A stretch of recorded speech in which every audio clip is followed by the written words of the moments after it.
The first thing that I noticed when I pulled up, I thought, wow, this is just a large open space for a great opportunity for a farm. And I was like, but it's kind of barren. And then Bill pulled up graciously with all these plants, and I just saw it instantly becoming transformed, and I thought, that is just really great, and what a special opportunity. And you can just see what could happen with a community garden being put in here.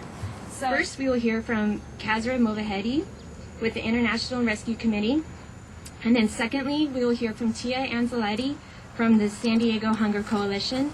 Thirdly, Donna Frye, Councilmember Donna Frye, and then fourthly, Julie Osborne with the San Diego Community Farms and Gardens.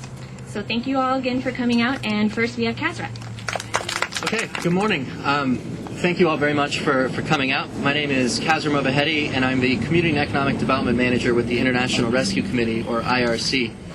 As a refugee resettlement organization that's been working in San Diego for the past 30 years, IRC is very excited about this resolution that's going to council tomorrow. Many refugees come from an agrarian background, and we're hopeful that we can provide them access to land where they can grow culturally desirable and nutritious food for themselves, their families, and their neighbors. We see this resolution as an important part of an effort to try and get more community farms and gardens throughout San Diego, and in particular in City Heights. Right now, we're standing on a vacant lot. We hope to soon transform this lot into a thriving community farm that can be accessed not just by refugees, but by the entire community here. We hope to create a space where the cultural richness and diversity of City Heights can come together, and individuals can connect with one another through food and through agriculture. I'd like to extend my gratitude to Councilmember Frye for carrying forward this resolution and for being just a phenomenal champion of food security and agriculture in San Diego. I would also like to thank Councilmember Madaffer, who's provided logistical and staff support as well as financial investment into the project to turn this land into a community farm.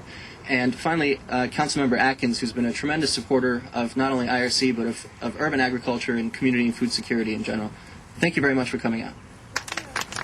Good morning. My name is Tia Anzaletti, and I'm with the San Diego Hunger Coalition. And I appreciate the opportunity to be here this morning and to be a part of this movement toward food justice in our community. The San Diego Hunger Coalition works to alleviate hunger, but also to promote good health and nutrition in our community. And there's quite a bit of work to be done. San Diego is facing two public health crises right now. One is hunger, and the second is obesity. And although they may not at first glance seem to be related, the connection between the two runs very deep. In San Diego, 28% of our neighbors are struggling to put food on the table. That means 800,000 people are going to bed hungry, choosing between buying food and buying medications, or skipping meals so that their kids can eat. At the same time, 25% of our children have been identified as obese or overweight. The reason for this perceived paradox is clear and easy. Low-income families do not have sufficient access to healthy food. And when they do have access, it's not affordable. All parents want their kids to eat healthy food. But if when you walk into the supermarket, you just have a few dollars in your food budget left for the rest of the month, you're going to buy pasta and potatoes and things that are filling and not expensive, rather than fresh produce and whole grains, which are more expensive but don't last as long and cost more. Community farms and gardens fight hunger and obesity.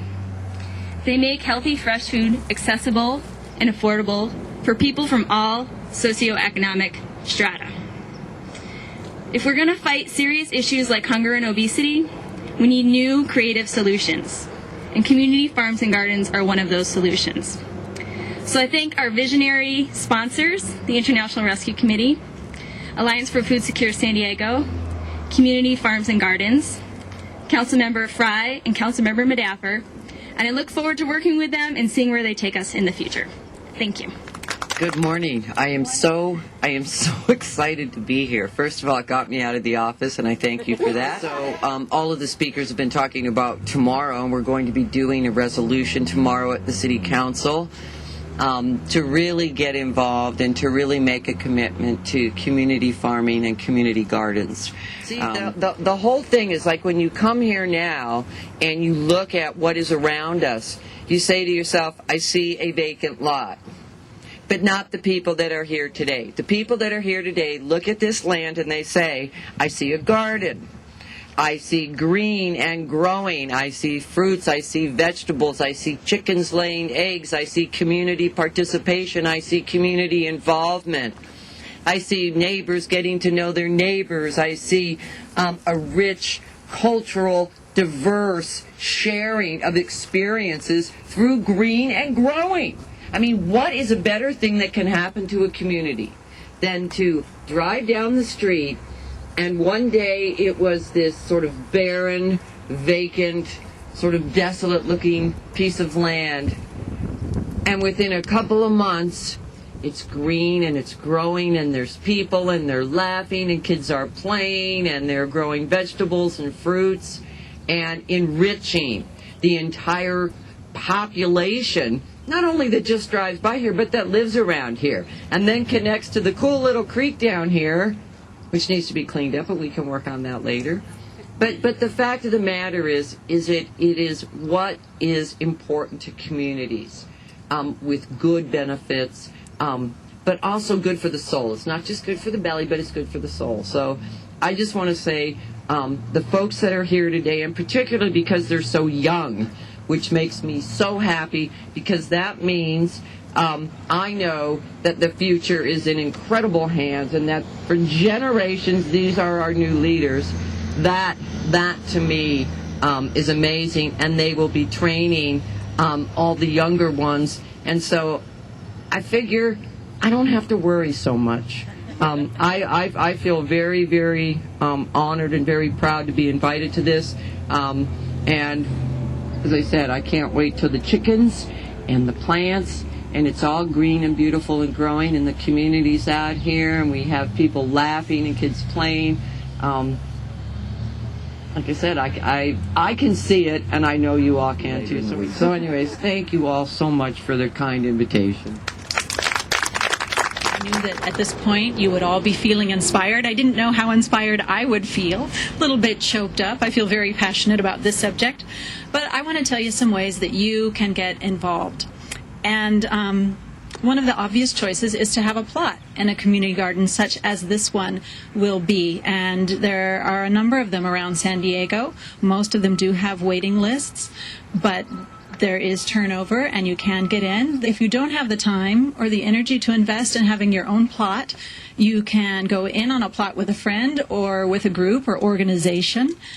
You can look into starting another community garden if the waiting list is too long, you're in a hurry, and there isn't one in your neighborhood. You can start your own community garden. Look for a space like this. Look around. There are spaces many times on schoolyards. There are school gardens that welcome community participation in elderly communities.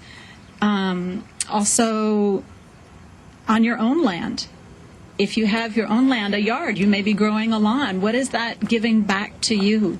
You are investing resources in that land, and you can have some kind of return. You can have fresh produce growing on your land. There are organizations that will help you with that, whom we collaborate with, such as San Diego Food Not Lawns, the Master Gardeners.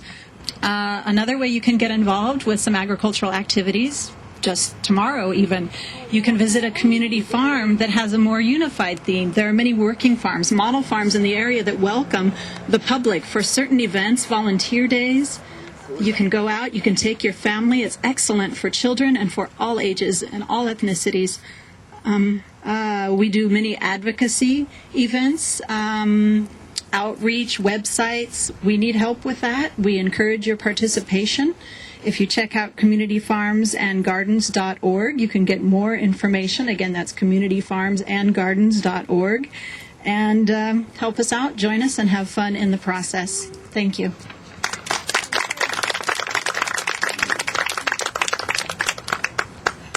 All right, so just going to wrap it up here. Thanks again for all coming out. Enjoy your day. And if you guys have any questions, feel free to find one of us at, we'll be hanging out for a little bit if you want to get website information or more ideas. And thanks again to our wonderful speakers for coming out and inspiring us all.